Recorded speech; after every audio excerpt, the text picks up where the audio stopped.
Nation, what's going on? It's Mitchell Renz, your host of the Raiders Report. And coming up on today's show, the top 10 players to watch at the Senior Bowl for the Silver and Black. I know all eyes are on, are the Raiders going to hire Clint Kubiak? I know a lot of the eyes are on Fernando Mendoza, but it's also important when you got a team that's got this many holes on it, offense, defense, to look at certain players that you believe could help build with the future. And I'm a believer.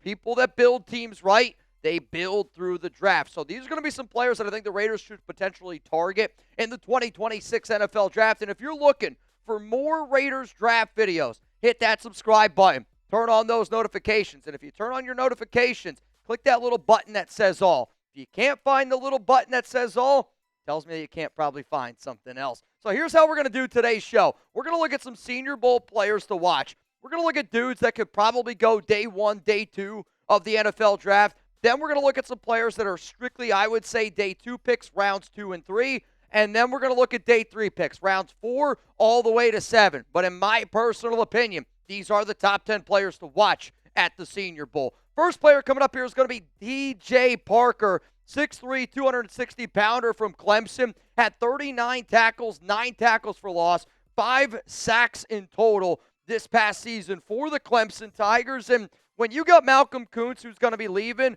we need to be able to generate more pressure at the edge position. We also need to be able to just do a better job in general at the defensive line. And here's what Lance Zierlein had to say about him. He's a powerful edge defender with NFL length, whose 2025 tape might be closer to his pro projection than his gaudy 2024 numbers. Parker's handwork is above average in both phases. He strikes early to set very firm edges and then sheds quickly to finish tackles. Average short area burst limits his ability to pursue the run in space and threaten tackles in a run to the top of the rush. He can long arm tackle in the pocket when he catches them right, but he fails to find quick solutions when that approach stalls. His rush production will be muted until he expands his approach, but improvement is likely. Parker profiles as an average to above average starter. Let's go to the next player that I really want to watch here. I'm a big boy. I want the big guys on the interior. Caleb Banks, 6'5", 330 pounds. This is the type of dude that's going to go get seconds and third at Thanksgiving, and that's what the Raiders need. You need somebody that's going to clog up some holes and help out the other players on the outside. In terms of why you should be watching him, he's got a big frame, long-limbed interior defender who play needs more polished to consistently match his traits. I like that note there. I hope that the Raiders can keep Rob Leonard, but if they're unable to, I might not be as crazy about him. Banks has quick first step. He can stun, control single blocks when his hand strikes are timely and accurate, but he needs faster disengagement to increase his tackle count. His high center of gravity allows double teams to generate displacement, so a move to an odd front end could be in his best interest as a run defender. Like a grappler without submission knowledge, Banks is still learning to unlock his physical advantages so he can turn them into sacks. Let's go to the next player here to watch, Chris Johnson.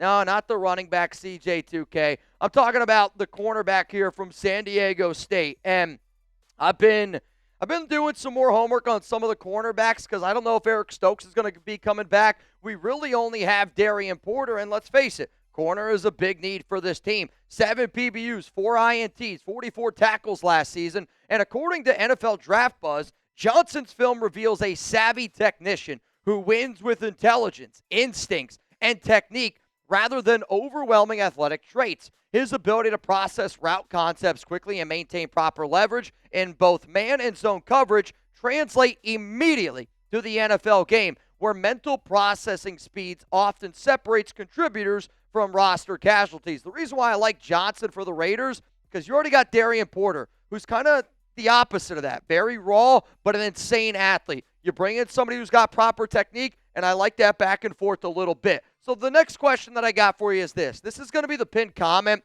on today's show. If you don't know what that means, it means you're about to get hit with the YouTube ad break. While that ad is playing, I want you to scroll on down. If you let the ad play, it actually helps out me and my team. Will you be watching the Senior Bowl? Give me a yes. Give me a no. If you end up saying no, you're going to miss something that I think you're going to like. If you say yes to this question, well, luckily for you, I'm actually going to be working on Saturday. I'm giving up my Saturday because I want to look at all things Clint Kubiak. I'm not saying I'm giving up my Saturday for the Senior Bowl. Sorry, guys. But what we are going to be doing is we're going to be live here on the Raiders Report, and we're going to be looking at the Senior Bowl. We're going to be watching the game. If you don't know when it kicks off, 2:30 p.m. Eastern Time. It's going to be in Mobile, Alabama, and we will be live. So it's just another reason to hit that subscribe button. Let's go to the day 2 picks now that Raider fans should be looking at, and this is really important because, yes, we only have a second and a third round pick, but when you have 3 fourth-rounders, I do wonder, could you potentially package one of those fourth-rounders and move up into the third? I don't think you're going to be able to move up into the second, but if you try to do it, you do that to find more starters on your team. Let's go to the first guy here, 6'4", 220-pounder, Malachi Fields, wide receiver from Notre Dame, and already that I'm seeing the highlights on Twitter, he might be the best receiver there at the Senior Bowl. 36 grabs, 630 yards, 5 touchdowns. We need more size on the outside. You got Trey Tucker. He's like 5'9". You got Jack Besh, also a little bit undersized. So if you want to add some length, I know Dante Thornton Jr.'s got height. He's just really far away from being NFL ready. Here's what Zerloin had to say on Fields.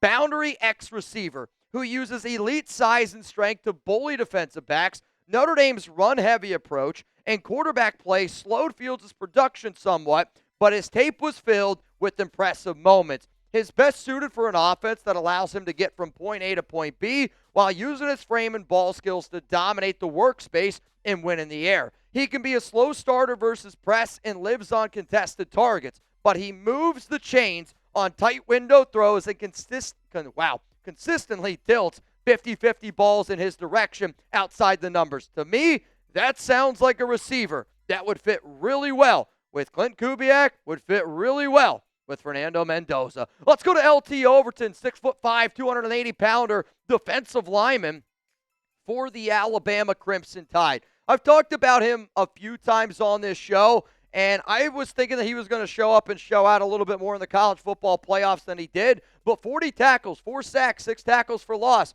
Mendoza would probably love to be like, you remember that time when we dropped 38 on your ass? Yeah, I definitely do. Overton, though, according to NFL Draft Buzz, will be a defensive coordinator's dream. A Swiss Army knife who brings a rare size-speed combination that jumps off the tape. After watching his film against Wisconsin and Michigan, I'm convinced he fits perfectly as a strong side end in a 4-3 who kicks inside on passing downs to exploit guards who can't handle his quickness. His anchor strength against the run and ability to compress the pocket for multiple alignments gives him day one impact, potential despite technical refinements still needed in his pass rush arsenal. Arguably one of my favorite players to watch at the Senior Bowl is Daylen Everette, 6'1", 190-pound, and he's a great cornerback. And I feel like Georgia's been doing a really solid job producing corners at the NFL level. I mean, look at Eric Stokes. Just had himself a hell of a year with the silver and black, but 47 tackles, 8 PBUs, 1 interception with the Dogs last year. Here's his overall draft breakdown. Everett's combination size, speed, and SEC pedigree creates an intriguing developmental prospect for teams willing to invest in his technical refinement. His 4.34 speed isn't just impressive on paper, it translates to legitimate deep coverage ability that can erase intermediate mistakes through recovery speed.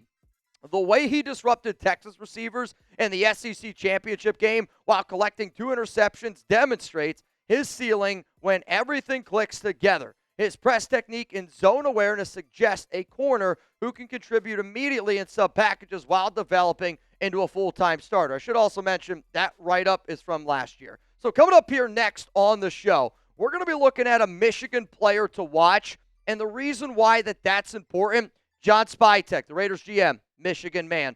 Tom Brady, Michigan man. And I do honestly think when you look at how this team's trying to be built, they're trying to build themselves, I honestly believe, like a college program. A college program that buys into what you're selling. Because if you're not willing to buy in, then you're probably not going to be a big person that they target for this organization. I got a Michigan player coming up here in just a moment, but I also got something that you guys should target as well. Getting started with America's #1 fantasy sports app out there because the big game, it's almost here. And there's no better way to cash in during America's biggest sporting event than Prize Picks, where it always feels good to be right. And since the big game is right around the corner, that also means it's your last chance to get into the football action before next season. So close the season outright with Prize Picks by getting $50 instantly in lineups when you play your first $5. On Prize Picks, how you play is up to you, and if you want flexibility, choose a flex play where you can get paid even if one of your picks misses. And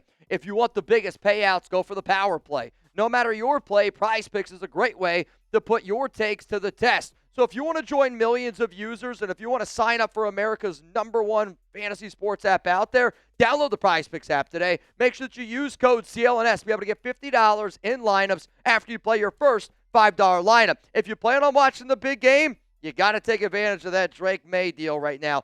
0.5 passing yards. He's going to throw for more than 0.5 passing yards. So we're going to go the more there. But I think I speak on behalf of all Raider Nation.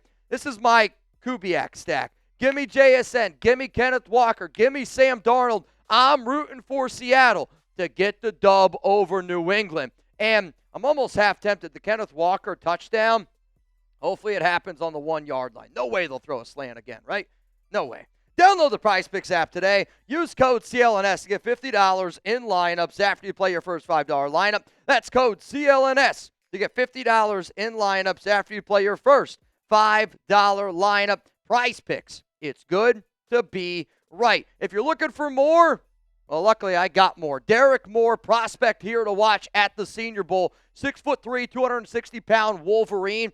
27 tackles, 10 tackles for loss, 10 sacks. That's filling up the stat sheet last time that I checked. And he's an edge prospect with good size and length. Moore is far more active and engaged as a rusher than he is as a run defender. He has the ability to set firm edges, which something Devin White could never do, but his approach against the run can lack urgency. Against the pass, Moore is a bull rush aficionado, piling up pressures and sacks. He's strong through the top of the rush, but needs to prove he can consistently stretch long, well-anchored tackles when it's time to finish. He tackles with reliable technique and timing. If Moore cranks up the fire on all 3 downs, he can become a good full-time player. Either way, he projects as a starter capable of racking up pressures. Let's go to a big guy on the offensive line. Keylan Rutledge, 6'4", 330 pounds, and I'm already seeing that he's doing a hell of a job at the Senior Bowl. He did previously play at Middle Tennessee,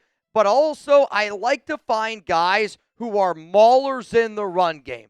And when you play at Georgia Tech, they're going to look for guys that can beat you up there a little bit. And Rutledge brings the kind of raw, physical toolkit that gets offensive line coaches fired up during draft meetings. That combination of size, length, power, and competitive temperament translates directly to what teams need for their interior blockers at the next level. The anchor strength and heavy hands already play at an NFL caliber, and his willingness to finish blocks with violence suggests he won't need much coaxing to embrace the mentality required in professional trenches. Let's go to my next player here that y'all need to watch. 6'3", 240-pounder Romello Hype.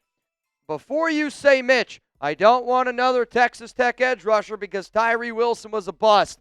We got to stop by judging the helmet. 35 tackles, 11 tackles for loss, 10 sacks. This is a player that you should absolutely watch at the Senior Bowl. Hype brings legitimate pass rushing ability to the next level, the kind that gets quarterbacks hit and offenses thrown off schedule. His handwork and bend translate to any defensive front, and the coverage versatility gives defensive coordinators real options in sub-packages. What you're getting is an edge who understands how to attack tackles with a plan. Someone who accumulated a nice amount of pressures because he knows how to set up his moves and finish. The production at Georgia Tech wasn't accidental.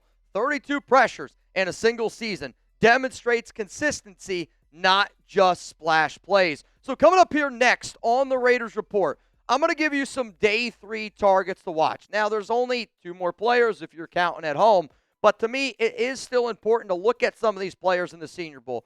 Guys that we do need to be able to look at on day 3. Because, again, you got 3 picks in round 4. Then you got a pick in round 5. You got 2 and 6. And then you got another 1 and 7.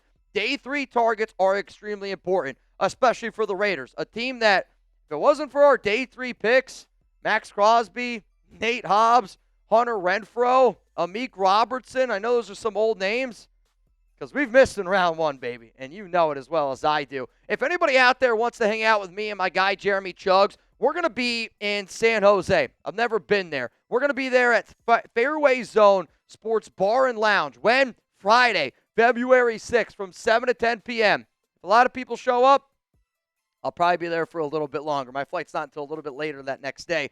I want you to make sure you call to reserve your spot. They are going very, very quickly. I know that this venue holds I think it's like 175 people. Indoor, outdoor, plenty of parking. If you plan on having a beer, maybe 2 or 3. Uber, be smart, be responsible. I can't wait to shake some hands, give out some hugs. And yes, ma'am, I will sign your baby. Let's go to day 3 picks here for the Las Vegas Raiders. There's going to be 2 names that I mentioned. We have a lot of needs. You're going to hear me say that probably 100 times. One of our biggest needs is linebacker because we need some depth. So I'm going to look at Kyle Lewis here out of Pitt. 77 tackles, 8 tackles for loss, 3 sacks in total. He is undersized, but if you want somebody that can help you cover, I do think that helps you out. And also with the new kickoff return, punt return rules, mainly kickoff return, I want a linebacker that can get downfield because I do think kickoff returns now are a lot more closer to like running the football and having a linebacker defend that run. And that's where I think Lewis could impact the team right away. Because, again, if you draft somebody late, if they provide special teams value, that's a solid player. And he is an undersized linebacker, box safety, who had more production and made fewer mental mistakes in 2024. Lewis has the speed, athleticism, and recognition to quickly find the football. Whether it's lurker mode from zone or clinging to the route and man, he's very decisive in coverage and has the ball skills to flip the field. He does struggle to take on blocks and leverage his gap in the run game. He often catches contact and becomes a drag-down tackler near the line and in space. Teams need to have a plan for how to use him, but versatile sub-package defenders with speed and cover talent are valuable in the league. Let's now go to my final player that fans need to watch, and you might be surprised. It's a quarterback. I'm going to go with Taylen Green, 6'6", 235-pounder from Arkansas. When you're the Raiders, yes, I anticipate this team to draft Fernando Mendoza number 1 overall. Shocker, I know. But your only other quarterback on your roster is Aidan O'Connell. So that means it's Fernando Mendoza. It's Aidan O'Connell. The Dolphins claim Cam Miller. Geno Smith, God, for the love of God, just get rid of him already. Kenny Pickett, going to be a free agent. So if you're this organization, I don't think it's a bad idea at all to invest in a Fernando Mendoza. Let Aidan O'Connell be the true professional that he is and help groove and really mend and help develop Mendoza. And then you let Taylen Green sit back and marinate. Because if you watch him at Arkansas, he's got a lot of good traits. And I'm going to throw out a name because the more and more I watch Taylen Green, the more and more he reminds me of an old former Raiders quarterback, Terrell Pryor. And I think if you give him 3 years to just mature, who knows? Maybe he can turn into a good quarterback. Maybe he can't. But I also wonder, could Taylen Green turn into a wide receiver? And if you draft him in round 7, I don't know, man. Anything's possible. Now, we did get here to the very end of the show. I appreciate, again, each and every one of y'all that always choose the Raiders Report. If you don't know where to find me on social media, I'm at Mitchell Renz 365. And if you want to hang out with Jeremy Chugs and I today, we will be live on the Raiders Report.